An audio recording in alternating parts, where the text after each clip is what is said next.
आज हम लोग कहानी पढ़ेंगे हवा कहाँ रहती है। बहुत समय पहले दूर किसी राज्य में एक राजा और रानी अपने सुंदर महल में रहते थे। उनका एक ही बेटा था, राजकुमार हामिद, जो उनके सिंहासन का उत्तराधिकारी था। यह तब की बात है जब युवराज हामिद 10 वर्ष के थे। हामिद साम्राज्य के राजकुमार थे, इसीलिए उनका जीवन दूसरे बच्चों से भिन्न था।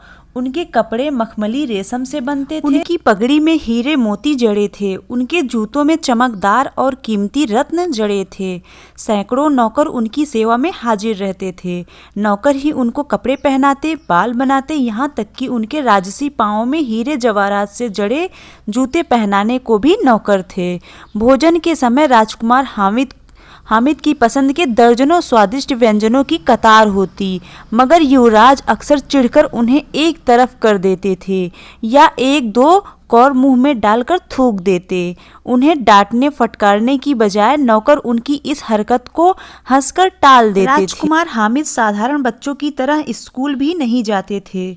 उन्हें महल में ही अध्यापक पढ़ाने आते, लेकिन वे कभी राजकुमार के साथ सख्ती से पेश आने की हिम्मत नहीं करते थे और ना ही गलती के लिए उन्हें डांटते थे। इसीलिए राजकुमार बहुत ही कम पढ़ते और अधिक से अधिक समय अपने कीमती खिलौने के साथ खेलने में व्यतीत करते या फिर राजमहल के विभिन्न कमरों में भागते दौड़ते रहते। वह अपने मनोरंजन के लिए नए साधन खोजने में लगे रहते थे। अब आप पूछेंगे कि क्या राजकुमार का कोई मित्र नहीं था जिसके साथ वह खेलते? हाँ, मित्र थे, उनके भी दोस्त थे, पर वे वैसे दोस्त नहीं थे जैसे हमारे आपके होते हैं। उनके मित्रों का चयन उनके पिता यानी महाराज ही करते थे, और जब वे राजमहल में आते और राजकुमार के साथ खेलना चाहते तो उन्हें राजकुमार के साथ आदर से पेश आना पड़ता था। वे वही खेल खेलते जो स्वयं हामिद के बनाए नियमों के अनुसार हामिद को पसंद होते, और हर खेल में युवराज को ही जीतना होता था। इसीलिए उसके मित्रों को कोई मज़ा नहीं आता और वे हमेशा जल्दी ही अपने घर जाकर अपने असली दोस्तों के साथ खेलते। राजकुमार हामिद प्रायः अपनी दिनचर्या से काफ़ी ऊब जाते थे।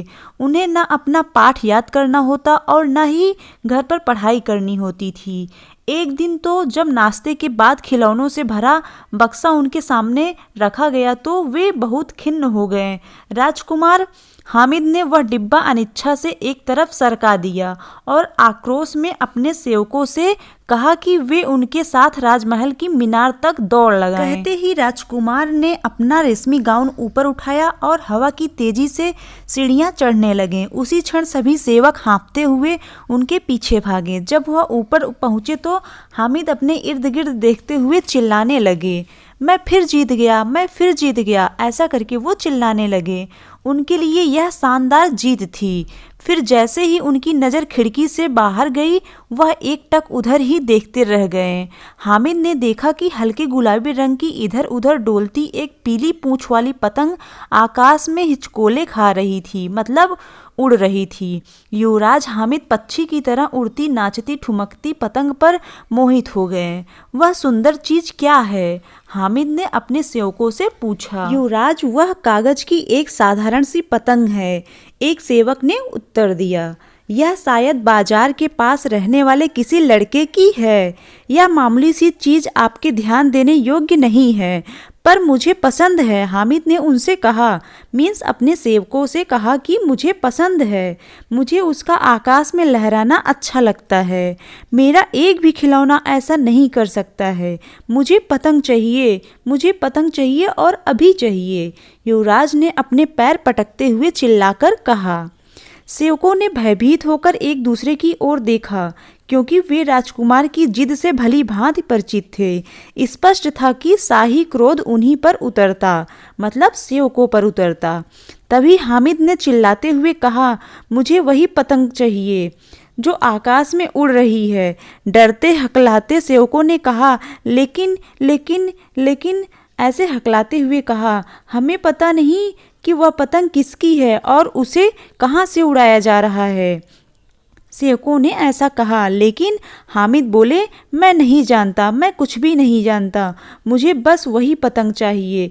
जाओ और अभी लेकर। गुस्से की वजह से युवराज का चेहरा लाल हो गया और सुनो, उस पतंग के मालिक को भी लेते आना ताकि वह महल की मीनार से पतंग उड़ाने में हमारी मदद कर सके। यदि मेरा हुक्म इसी पल नहीं माना गया तो तुम लोगों के सिर धड़ से अलग कर दिए जाएंगे। डरे सहमे सेवक युवराज के क्रोध में बोले गए शब्दों को सुनकर कांपने लगे। अगले ही क्षण आज्ञा का पालन करने सभी दौड़ पड़े। लेकिन जब वे महल के दरवाजे तक पहुंचे तब नाचती उछलती पतंग आकाश में नहीं थी। वे हर गली, हर मकान और हर छत पर देखते रहे, मगर वहां उस प्यारी सी गुलाबी पतंग का निशान तक उन्हें नहीं मिला। वह तो ओझल हो चुकी थी। सेवक आपस में चर्चा करने लगे कि अब क्या करना चाहिए। तभी महाराज का संदेश मिला, जल्दी वापस आओ। महाराज को पता लग गया था कि युवराज गुस्से में हैं। बस इसी वजह से वे और भी ज्यादा गुस्से से भर उठे। महाराज अपने भयभीत सेवकों पर दहाड़े, मैं तुम्हें आज्ञा देता हूँ कि शहर की हर नुक्कड़, हर कोना, हर घर, हर झोपड़ी ढूंढो और गुलाबी रंग की पीली पूंछ वाली पतंग हमारे युवराज के लिए लेकर आओ। अगर तुम लोग जिंदा रहना चाहते हो तो खाली हाथ वापस मत लौटना। सेवक महाराज के आदेशानुसार घर घर जाकर एक एक दरवाजा खटखटाकर पूछने लगे, क्या किसी ने आज सुबह गुलाबी रंग की पीली पूंछ वाली पतंग उड़ते हुए देखी है? उन्होंने लोगों को डराया, धमकाया और मिन्नत भी की, पर पीली पूंछ वाली गुलाबी पतंग किसी ने नहीं देखी थी। अंततः सूर्यास्त के समय वे एक मोची के झोपड़े पर पहुंचे। जब सेवकों ने झांक कर अंदर देखा तो मोची अपने काम में खोया हुआ था। थके हारे सेवकों ने बिना किसी उम्मीद से मोची से पूछा, क्या इस घर में रहने वाले किसी ने पीली पूंछ वाली गुलाबी पतंग को आज सुबह उड़ते हुए देखा है? मोची ने सिर उठाकर देखा और घबराते हुए कहा, शायद मैंने अपने बेटे को सुबह इस तरह की पतंग बनाते हुए देखा था। पर आप क्यों पूछ रहे हैं? क्या उसने कोई शरारत की है? तुम्हारा बेटा कहाँ है? सेवकों ने खुश होकर पूछा और उसकी छोटी सी झोपड़ी में घुसकर एक दूसरे के ऊपर गिरते पड़ते हुए पूछा, पतंग कहाँ है, पतंग कहाँ है? जब 10 वर्ष का राशिद सेवकों के सामने आया तो उसने गर्व से कहा, मैंने बनाई थी वह पतंग। मगर हवा में ऊंची और ऊंची उड़ने के बाद अचानक उसने झोंका खाया और नारियल के पेड़ों के झुरमुट में जा फंसी और फटकर टुकड़े टुकड़े हो गई। सेवकों के चेहरे उतर गए। जो गुलाबी पतंग हामिद को चाहिए थी वह फट चुकी थी।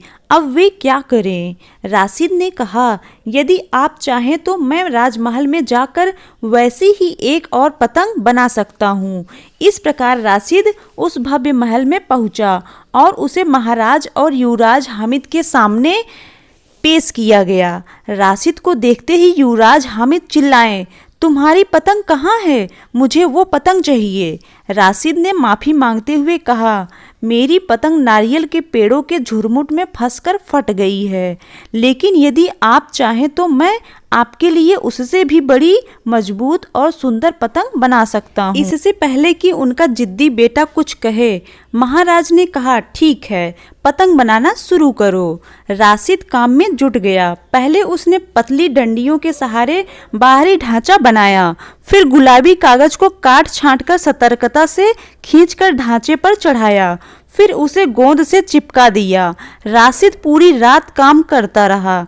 जब पतंग बनकर तैयार हो गई तो उसे सूखने के लिए छोड़कर राशिद ने नींद से भरी अपनी आंखें बंद कर ली। अगले दिन सुबह उठकर राशिद ने नई पतंग उठाई और बड़े गर्व से राजकुमार हामिद को भेंट की।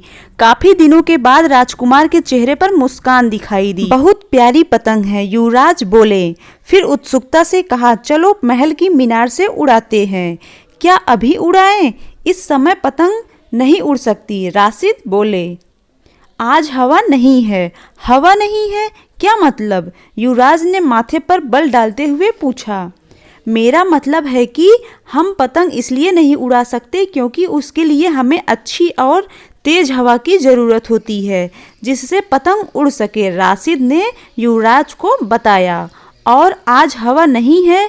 क्या आपने महसूस नहीं किया कि आज एक पत्ता भी नहीं हिल रहा है? हमें हवा का इंतजार करना पड़ेगा, तभी हम पतंग उड़ा पाएंगे। हवा का इंतजार? मैं क्यों करूं हवा का इंतजार?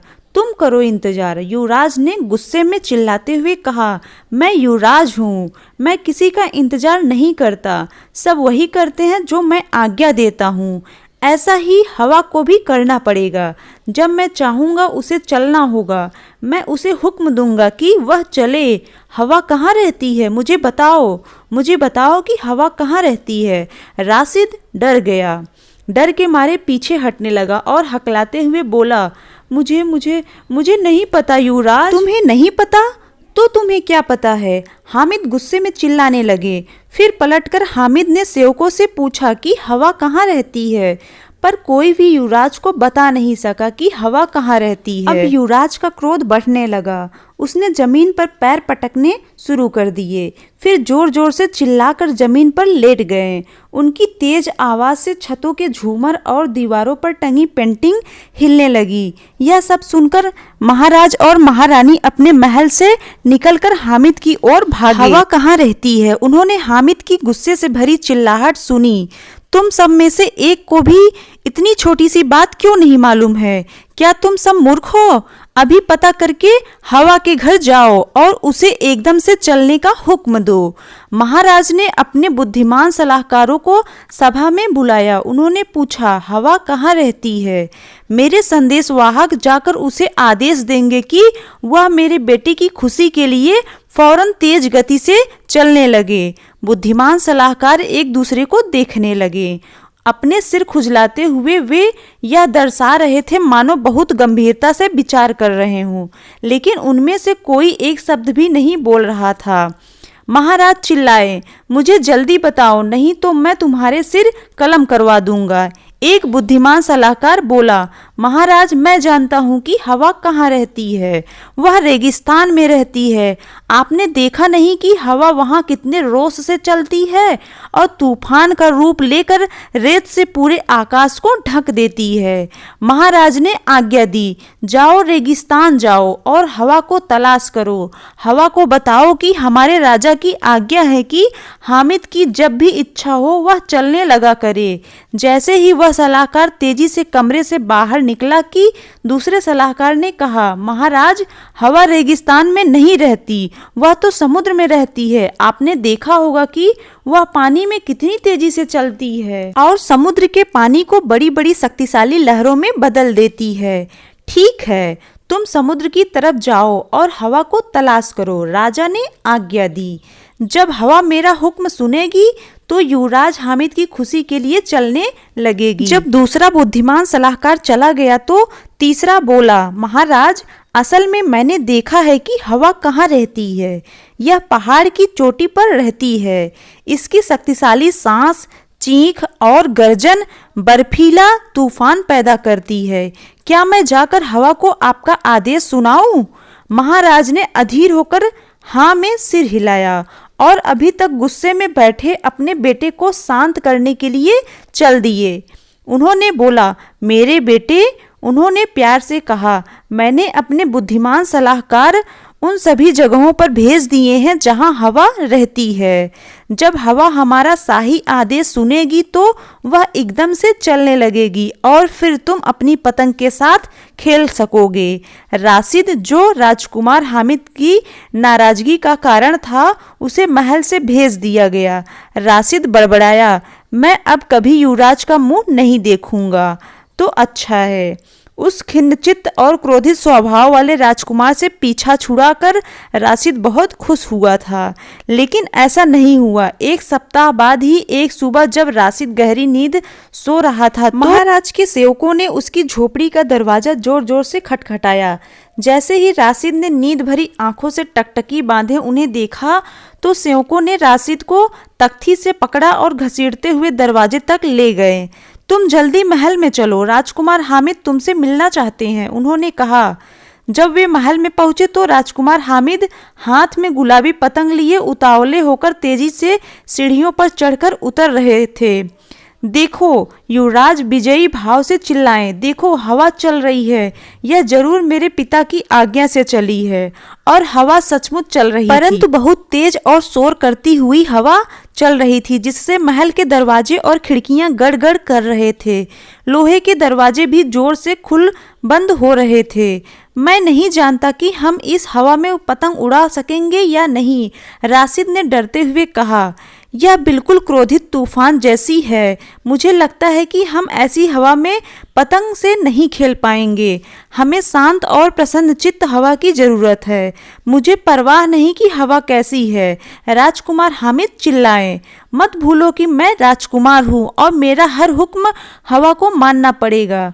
वह जल्दी से महल की मीनार पर चढ़ गए। अनिच्छा से राशिद भी पीछे पीछे चल दिया। उसने गुलाबी पतंग को कसकर छाती से लगा रखा था। हवा उग्र रूप धारण किए पेड़ों के पत्ते तोड़ते हुए बहुत तेजी से चल रही थी। जब दोनों लड़के महल की मीनार पर पहुंचे, उनके चेहरों पर हवा के थपेड़े पड़ रहे थे और उनकी पगड़ियां सिरों से अलग हो गई थी। राजकुमार हामिद ने हवा में उछालो हुक्म दिया, इसे उड़ने दो।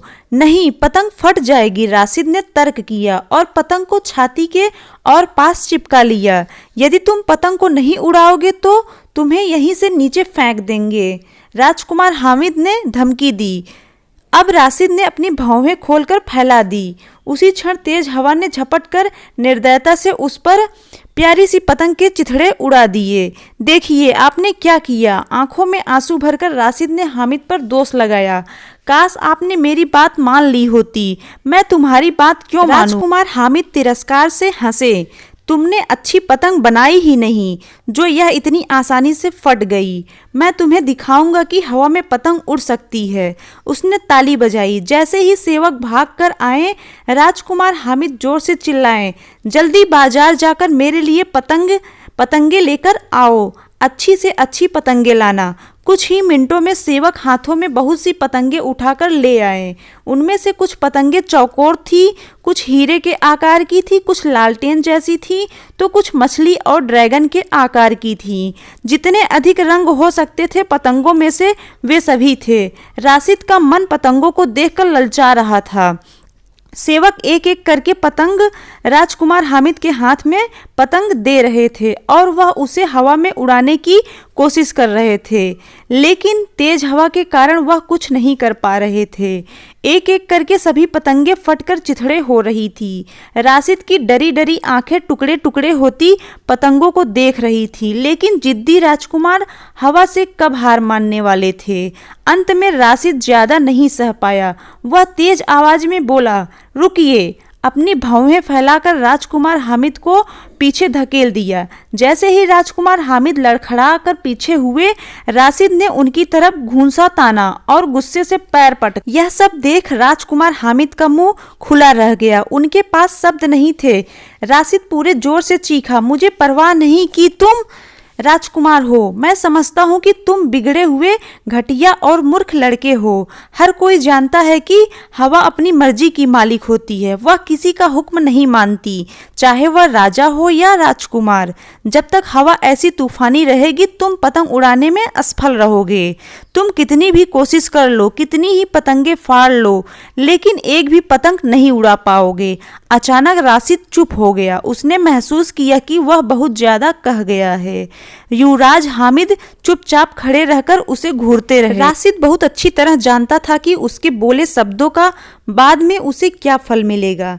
इतना सोचते ही वह दरवाजे की तरफ भागा, परंतु जैसे ही उसने प्रवेश द्वार पार किया, उसने पीछे मुड़कर देखा कि शायद राजकुमार हामिद ने अपने सिपाहियों को उसे पकड़ने के लिए भेजा हो। लेकिन राजकुमार हामिद अब भी मूर्ति की तरह बिना हिले डुले चुपचाप खड़े थे।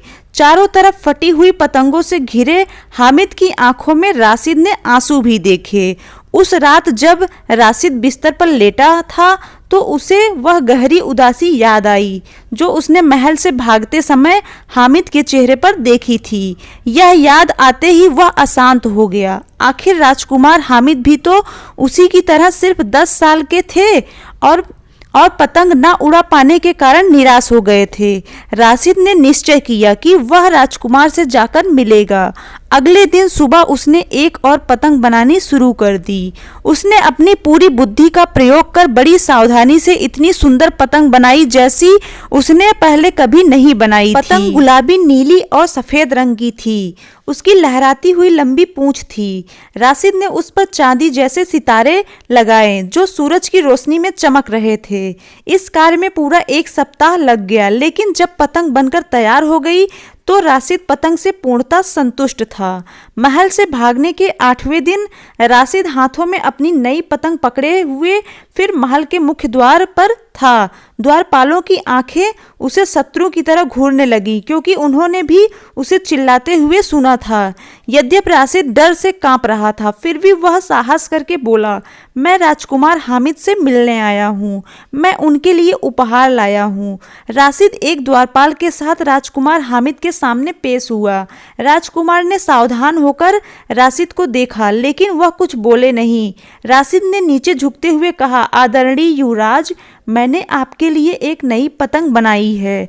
मैं समझता हूँ कि आज हम यह पतंग उड़ा पाएंगे। आप देखिए, आज फिर हवा चल रही है, पर इस समय हवा प्रसन्न चित्त है। सुनिए, क्या आप हवा की आवाज सुन रहे हैं? यह पेड़ों पर सीटी बजा रही है और गा रही है, पत्तों के साथ नाचती हुई महसूस हो रही है। राजकुमार हामिद उछल पड़े। उनकी आंखें उत्सुकता से भर गई। अगले ही क्षण दोनों लड़के भागकर राजमहल की मीनार पर चढ़ गए। राशिद ने नई पतंग को हवा में उछाला। जल्दी ही उसे जैसे हवा ने अपनी बाहों में ले लिया हो। धीरे धीरे पतंग ऊपर उठने लगी। उसकी पूंछ खुशी से लहरा रही थी। राजकुमार हामिद और राशिद देख रहे थे कि हवा पतंग को हिला डुला कर खेल रही है। पतंग लगातार सफेद बादलों की तरफ उड़ती जा रही थी। राशिद ने उसकी डोर राजकुमार हामिद को थमा दी। राजकुमार हामिद खुशी से हंस रहे थे, आनंद ले रहे थे। पतंग ऊपर उठती गई। अब तो वह आकाश में सिर्फ एक बिंदु की तरह दिख रही थी। राजकुमार हामिद ने राशिद से कहा, तुम ही मेरे सच्चे दोस्त हो। सिर्फ तुमने ही मुझे हिम्मत करके सच्चाई बताई है। तुम बहुत बुद्धिमान भी हो। मैं ही मूर्ख था जो यह पूछता था कि हवा कहाँ रहती है और सोचता था कि वह मेरे पिता की आज्ञा से ही चलने लगेगी। जब मैं बड़ा होकर राजा बनूंगा तब तुम मेरे सलाहकार बनोगे। परंतु तब तक उसने राशिद को चमकती आंखों से देखा।